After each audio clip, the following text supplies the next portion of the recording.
Hello everyone, magandang oras sa ating lahat. Welcome to my videos. Maraming salamat sa panonood at lalo na sa mga nag-subscribe. Thank you guys. At kung bago ka pa lang dito sa aking videos, huwag kalimutan mag-like, comment, share, and subscribe para updated ka sa aking mga bagong upload na mga videos na mayroong magagandang kasaysayan at halaga tungkol sa ating mga barya. Guys, ito yung 25 centavos natin na BSP series na wala na ang mukha ng ating hero. Wala na si Juan Luna. Karamihan sa atin guys ay hindi na ito binibigyan ng pansin or halaga dahil sa sobrang dami nang gumamit ng mga ATM at credit card. Pati mga bata guys hindi na rin tumatanggap sa ganitong pera dahil wala na itong mabibili. Sa makatuwid ay mahirap na itong hanapin dahil ang nagsisirculate ngayon karamihan ay puro na lang piso ang makikita mo sa sirkulasyon. At hindi na malayan sa karamihan sa atin dahil hindi naman sila coin hunter. Para sa ating kaalaman guys, ay napakahalaga nito at napakalaki ang kanyang value sa ating mga online selling platform katulad ng eBay, Lazada at Carousel. So ngayon guys, ito yung titingnan natin ang kanyang value doon sa bintahan sa ating mga online selling at titingnan natin ang kanyang features. Para po magkakaroon kayo ng idea at magkakaroon kayo ng magpapahalaga sa baryang ito, ang 25 centimos. Ito yung 25 centimos guys na magnetic. Ginawa ito simula noong 2003 hanggang 2017. So ito yung kanyang feature. Issuer ay Philippines. Period Republic 1946 ang kanyang date. Ang kanyang type is Standard Circulation Coin. May year siya na 2003 hanggang 2017. Ang value 25 centimos. Currency is piso 1967 ang date. Composition brass plated steel. May timbang siya na 3.6 grams. At ang kanyang diameter ay 20 mm. Ang thickness is 1.78 mm. Shape is round. May technique na mild orientation, middle alignment. Number A number 15915. Reference number KM number 271A and show number 118E. Ang series is 2003 series.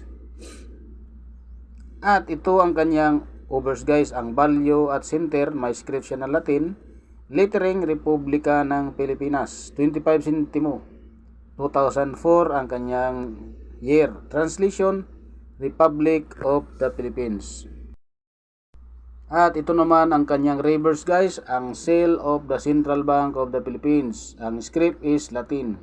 Lettering Bangko Sentral ng Pilipinas 1993. Translation Central Bank of the Philippines. Age is smooth. Meant BSP Security Plan Conflicts. Quezon City, Philippines 1975 ang kanyang date. May comments dito, ang old dice same as a KM 271 were used to strike between 2004 and 2006. Since 2007, new dice were used and the ticks appeared larger and less spacing.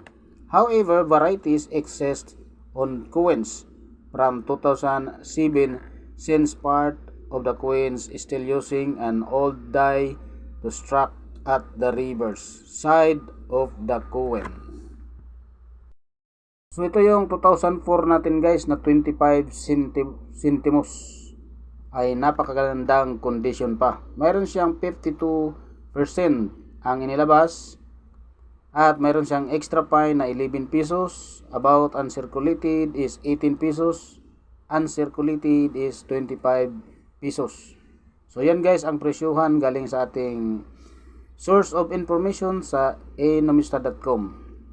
So ngayon guys, ang bintahan naman dito sa ating carousel selling platform natin ay umabot ng 5,000 pesos ang bawat isa.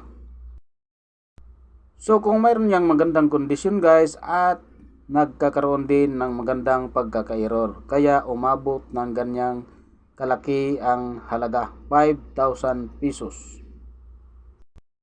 So yun guys, kung makikita kayo ng mga ganitong barya guys, kailangan nyo guys ay titingnan ng mabuti kung mayroon siyang mga error, ay dahil pwede nyong ibenta doon sa mga online selling platform natin sa Carousell, eBay at Lazada. So guys, bigyan nyo na ito ng halaga dahil hinahanap ito sa ating mga coin collector.